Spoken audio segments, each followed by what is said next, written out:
ജോലിയൊന്നും ഇല്ല, നമ്മൾ എന്തോരം പഠിച്ചാലും വളരെ തുച്ഛമായ ശമ്പളത്തിന് ജോലി ചെയ്യുന്നവർ എങ്ങനെയെങ്കിലും കുറച്ച് നല്ല സ്ഥലത്ത് പോയി ജീവിക്കണം, അല്ലെങ്കിൽ നല്ലൊരു ജോലി ചെയ്ത് ജീവിക്കണം, അങ്ങനെ വിചാരിച്ച് കുറേ പേരൊക്കെ UK-ലോട്ടും അവിടോട്ടും ഇവിടോട്ടും ഒക്കെ വരാൻ നിൽക്കുന്നുണ്ട്. മറ്റൊരു കാര്യം, കഴിഞ്ഞ ദിവസങ്ങളിൽ കുറച്ചായിട്ട് ഇവിടെ കുറേ റെയ്ഡുകൾ കഴിഞ്ഞ ദിവസം നമ്മൾ കണ്ടിരുന്നു. ബർമിംഗ്ഹാമിൽ അറ്റ് എ ടൈം പെട്ടെന്നൊരു റെയ്ഡ് നടക്കുകയാണ്, ഓൺ ദ സ്പോട്ടിൽ റെയ്ഡ്.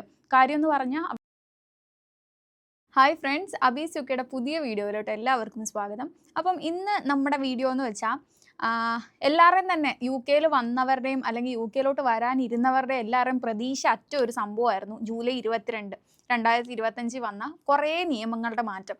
കുറേ വിസകൾ എടുത്തു കളഞ്ഞു, നമ്മുടെ ത്രഷ് ഹോൾഡ് കുറേ കൂട്ടി. നമ്മൾ എല്ലാ വീഡിയോസിലും ഞാൻ തന്നെ റിപ്പീറ്റ് ചെയ്തുകൊണ്ടിരിക്കുന്ന കാര്യമായിരുന്നു. 38,700 41,700 ആക്കി, 180ഓളം വിസകൾ എടുത്തു കളഞ്ഞു. അതിനെയൊക്കെ പറ്റിയിട്ട് ശരിക്കും UK-യിലുള്ളവരെ തീർച്ചയായിട്ടും അത് ബാധിച്ചിട്ടുണ്ട്, ഇല്ലെന്നൊന്നും ഞാൻ പറയുന്നില്ല. അതുപോലെ തന്നെ നാട്ടിൽ നിന്ന് ഇപ്പം ഓൾറെഡി കുറേ പ്രോസസ്സിങ് ഒക്കെ കഴിഞ്ഞ് സ്റ്റുഡൻറ്റ് വിസയിലോട്ട് വരാനിരിക്കുന്നവരും ഇപ്പോൾ ഒന്ന് ചിന്തിച്ചുകൊണ്ടിരിക്കുകയാണ്, ഞങ്ങൾ ഇനി വരണോ, വന്നിട്ട് വല്ല കാര്യമുണ്ടോ എന്ന്. അവർ ഇരുന്നൊന്ന് ചിന്തിക്കുവാണെങ്കിൽ പല കാര്യങ്ങളും അവർക്ക് ഈ കാര്യങ്ങളൊക്കെ നിങ്ങളുടെ ജീവിതത്തിൽ നിന്നൊന്ന് മാറ്റിയെടുക്കുവാണെങ്കിൽ ചിലപ്പം എന്തെങ്കിലുമൊക്കെ ഒരു പ്രതീക്ഷയ്ക്ക് വരാവുന്ന കുറച്ച് കാര്യങ്ങളെ പറ്റിയിട്ട് ഒന്ന് ജസ്റ്റ് ഒന്ന് ഞാൻ തന്നെ എന്നെ കൊണ്ട് ചിന്തിച്ച കുറച്ച് കാര്യങ്ങൾ ബാക്കിയുള്ളവർക്കും കൂടെ ഉപകാരമായിക്കോട്ടെ എന്നോർത്തൊന്ന് സംസാരിക്കുക. അത്രയേ ഉള്ളൂ നമ്മൾ ഈ വീഡിയോ കൊണ്ട് ഉദ്ദേശിക്കുന്നത്. ഈ ഒരു സിറ്റുവേഷനിൽ നമ്മൾ UK-ന്ന് വരാനിരിക്കുന്നവരെ പറ്റിയിട്ടാണ് ഫസ്റ്റ് സംസാരിക്കുന്നത്. ഈ വരാനിരിക്കുന്നവർ തന്നെ 2 തരം ആൾക്കാരുണ്ട്.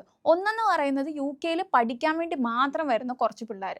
അതായത് നമ്മൾ ഓൾറെഡി നാട്ടിൽ അത്യാവശ്യം നല്ല രീതിയിലൊക്കെ പഠിക്കുന്നുണ്ട്, അല്ലെങ്കിൽ നല്ല രീതിയിലൊരു ക്വാളിഫിക്കേഷൻ ഉണ്ട്. അതുപോലെ തന്നെ ചിലവർക്കൊക്കെ നല്ലൊരു എക്സ്പീരിയൻസും കാണും ഇന്ത്യയിൽ തന്നെ. അങ്ങനെയുള്ളവർക്ക് ഒരു കുറച്ചുകൂടെ നല്ലൊരു കരിയറിൽ ഗ്രോത്ത്, ഒരു എക്സ്പോഷർ എല്ലാം കൂടെ വിചാരിച്ച് പഠിക്കാൻ വേണ്ടിയിട്ട് വരുന്നു. നോട്ട് ദ പോയിന്റ്, പഠിക്കാൻ വേണ്ടിയിട്ട്. ഓക്കെ, അപ്പം അവരെ സംബന്ധിച്ചിടത്തോളം എന്നും UK ആണെങ്കിലും വേറെ ഏത് രാജ്യമാണെങ്കിലും എപ്പോഴും ഓപ്പൺ ആണ്, അവർക്ക് വെൽക്കമിങ് ആണ്. കാര്യം എന്ന് പറഞ്ഞാൽ സത്യം പറയാലോ, പഠിക്കാൻ വരുന്നവർക്ക് നല്ലൊരു സ്ഥലം തന്നെയാണ്. കുറേ ആൾക്കാരൊക്കെ പറയുന്നുണ്ട് നമ്മളെ UK-യിൽ കോളേജുകളോ കോഴ്സോ ഒന്നും പഠിപ്പിക്കുന്നില്ല.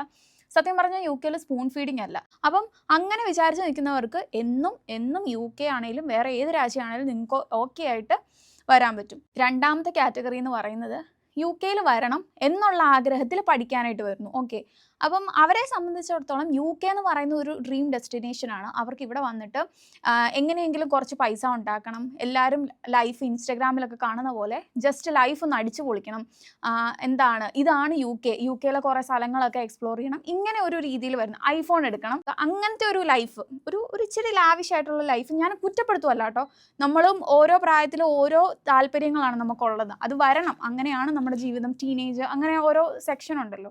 അവരെ സംബന്ധിച്ചിടത്തോളം UK എന്ന് പറയുന്നത് കറൻ്റ്ലി അത്ര സുഖമല്ലാത്തൊരു രാജ്യമാണ്. ഇതിനുള്ള ഫസ്റ്റ് റീസൺ എന്ന് പറയുന്നത്, നമ്മൾ ഈ ഫസ്റ്റ് ഒരു കാര്യം, കഴിഞ്ഞ ദിവസങ്ങളിൽ കുറച്ചായിട്ട് ഇവിടെ കുറേ റെയ്ഡുകൾ കഴിഞ്ഞ ദിവസം നമ്മൾ കണ്ടിരുന്നു. ബർമിംഗ്ഹാമിൽ അറ്റ് എ ടൈം പെട്ടെന്നൊരു റെയ്ഡ് നടക്കുകയാണ്, ഓൺ ദ സ്പോട്ടിൽ റെയ്ഡ്. കാര്യം എന്ന് പറഞ്ഞാൽ അവിടെ ഊബറിൽ വണ്ടി ഓടിക്കുന്നവരെ, അല്ലെങ്കിൽ ഊബറിൽ ഫുഡ് ഡെലിവറി ചെയ്യുന്ന, അതുപോലത്തെ സ്വിഗ്ഗി ഒക്കെ അതുപോലത്തെ ഇതിൽ ഫുഡ് ഡെലിവറി ചെയ്യുന്നവരുടെ അടുക്കലോട്ട് ചെന്നിട്ട് അവരുടെ ലൈസൻസ് ചോദിക്കുന്നു, അവർ എത്ര മണിക്കൂർ വർക്ക് ചെയ്യുന്നു, അതിനെ പറ്റിയിട്ട് പെട്ടെന്ന് റാൻഡം ചെക്കാണ്, നമ്മൾ പ്രതീക്ഷിക്കുന്ന പോലുമില്ല.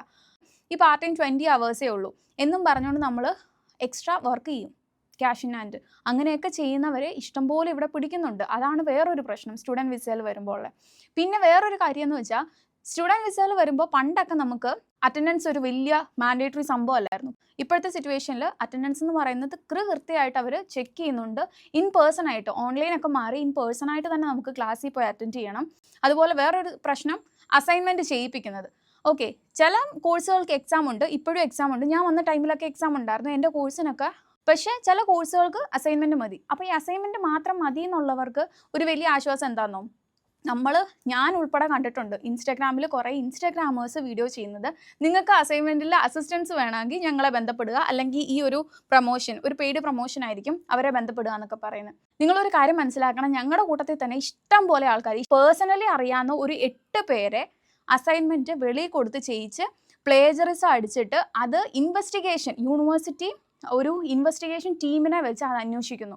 നമ്മളൊന്ന് ചിന്തിച്ചു നോക്കിയേ, അതിൻ്റെ വല്ല ആവശ്യമുണ്ടോ? നമ്മൾ ഈ ഇൻവെസ്റ്റിഗേഷൻ വെച്ചാലുള്ള പ്രശ്നമെന്ന് വെച്ചാൽ, നമുക്ക് PSW എടുക്കാൻ പറ്റില്ല.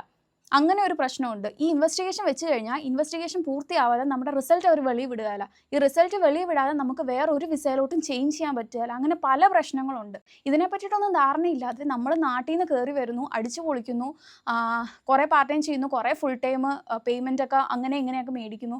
എല്ലാം ഓക്കെയാണ്, നമ്മൾ ജീവിക്കാനാണ്, നമ്മുടെ സ്ട്രഗിളാണ് ഇതൊക്കെ. പക്ഷേ ഒരു പോർഷനിൽ നമ്മൾ വളരെയധികം മോശമായിക്കൊണ്ടിരിക്കുകയാണ്. ഇതിൻ്റെ അകത്തോട്ടൊന്ന് ആഡ് ചെയ്യാനായിട്ട് ഞാൻ വേറൊരു കാര്യം കൂടെ പറയാം. ഞാനൊരു ഏജൻസിനെ കുറ്റം പറയുമോ, അങ്ങനെ ഏജൻസി കൊള്ളൂല അങ്ങനെയൊന്നുമല്ല. ഞാനും ഒരു ഏജൻസി ത്രൂ തന്നെയാണ് UK വന്നത്, അത് ഞാൻ അഡ്മിറ്റ് ചെയ്യുന്നു.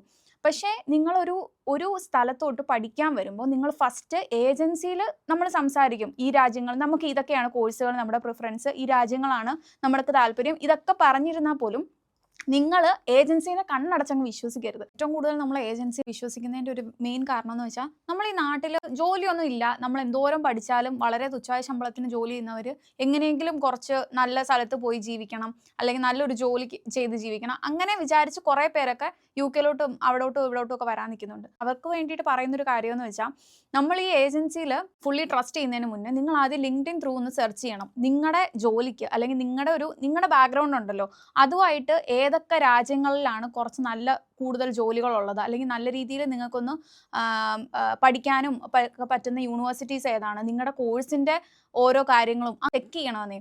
കുറച്ച് നാൾ നമ്മളൊന്ന് സ്ട്രഗിൾ ചെയ്ത് ഇതൊന്ന് ചെക്ക് ചെയ്യുവാണെങ്കിൽ, ഞാൻ ഇപ്പോഴത്തെ അവസ്ഥയിൽ ഞാൻ പറയുവാണെങ്കിൽ UK എന്ന് പറയുന്നത് പെട്ടെന്ന് പെട്ടെന്ന് നിയമം മാറുന്നതുകൊണ്ട് തന്നെ PSWൻ്റെ കാര്യത്തിൽ ഒരു ഉറപ്പില്ലാതെ ഇപ്പോൾ പൊയ്ക്കൊണ്ടിരിക്കുകയാണ്. അപ്പോൾ അതുകൊണ്ട് തന്നെ UK ചെക്ക് ചെയ്യുന്നതിനെക്കാട്ടിലും കൂടുതലും മറ്റു പല രാജ്യങ്ങളും ചെക്ക് ചെയ്ത് തുടങ്ങാം. കുറേ നാൾ ഒരു രാജ്യത്തെ പൊക്കി പിടിച്ചുകൊണ്ടിരിക്കും.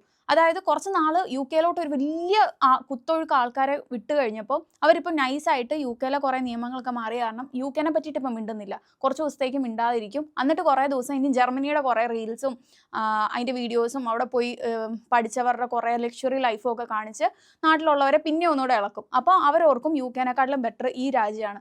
ഏത് രാജ്യമാണേലും ഏത് സ്ഥലമാണേലും ഫസ്റ്റ് നിങ്ങളുടെ ഫ്യൂച്ചറുമായിട്ട് ആ രാജ്യം ഒത്തുപോകുമോ, നിങ്ങളുടെ പഠിത്തം ആ രാജ്യത്ത് ഓക്കെ ആണോ, നിങ്ങൾക്ക് അതിലൂടെ നല്ലൊരു ജീവിതം ഉണ്ടാവുമോ, അതൊക്കെ നമ്മൾ ആദ്യം സെർച്ച് ചെയ്യണമെന്നേ. കുറേയൊക്കെ LinkedInൽ ആൾക്കാർക്കൊക്കെ മെസ്സേജ് അയക്കുക. ജസ്റ്റ് ഇപ്പം നമുക്കൊക്കെ തന്നെയാണേലും ഒരു ജോലിക്ക് കയറുന്നതിന് മുന്നേ എനിക്ക് ഒരു മനുഷ്യനൊരു ഒറ്റ മെസ്സേജ് എനിക്ക് കിട്ടിയിട്ടില്ലായിരുന്നു.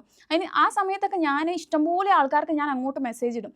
കുറേ പേരൊക്കെ റിപ്ലൈ വന്നിട്ടുണ്ട്, ഇല്ലെന്നൊന്നും ഞാൻ പറയുന്നില്ല. നമ്മളൊരു ജോലിക്ക് കയറി നമുക്കൊരു ഡെസിഗ്നേഷൻ ഉണ്ടായി കഴിയുമ്പോൾ പല റിക്രൂട്ടേഴ്സും നമുക്ക് മെയിൽ അയക്കാൻ തുടങ്ങും. അതുപോലെ കുറേ ആൾക്കാർ ഇതുപോലെ ഈ നാട്ടിൽ നിന്നൊക്കെ വരാൻ നിൽക്കുന്ന കുറേ പേര്, ഇപ്പം ഞാൻ വലിയ സംഭവമൊന്നും ഞാൻ പറയുന്നില്ല, എല്ലാവർക്കും വരുന്നതാണ്, എൻ്റെ ഫ്രണ്ട്സിനും എല്ലാവർക്കും വരുന്നുണ്ട്. ഇൻസ്റ്റാഗ്രാമിൽ LinkedInൽ നമ്മൾ ജസ്റ്റ് ഒന്ന് മെസ്സേജ് അയക്കുക, എങ്ങനെയാണ്, ഏത് കോഴ്സാണ് പഠിച്ചത്, ഏതൊക്കെ കോഴ്സായിരിക്കും ഈ രാജ്യത്ത് അല്ലെങ്കിൽ ഈ യൂണിവേഴ്സിറ്റിയിൽ ഏതൊക്കെ കോഴ്സാണ് നല്ലത്, നമ്മുടെ ബാക്ക്ഗ്രൗണ്ട് ഇതാണ്, അതിനെ പറ്റിയിട്ട് ഒന്ന് ഗൈഡ് ചെയ്യാവോ, ഇത്രയും ചോദിച്ചാൽ മതി. അവരുടെ സമയം ഉള്ളപ്പോൾ അവർ നമുക്ക് മെസ്സേജ് അയക്കും. അത് ശരിക്കും നമുക്ക് വളരെ യൂസ്ഫുൾ ആണ്. അപ്പോൾ അതുപോലത്തെ കുറച്ച് കാര്യങ്ങൾ നിങ്ങൾ ഏത് രാജ്യം ചൂസ് ചെയ്യുന്നതിന് മുന്നേ നിങ്ങൾ കുറേ റിസർച്ച് ചെയ്യുക, കുറേ റെഫറൻസ് ചെയ്യുക, കുറേ ആൾക്കാരുമായിട്ട് ബന്ധപ്പെടുക, LinkedInൽ കണക്ഷൻ ഉണ്ടാക്കുക.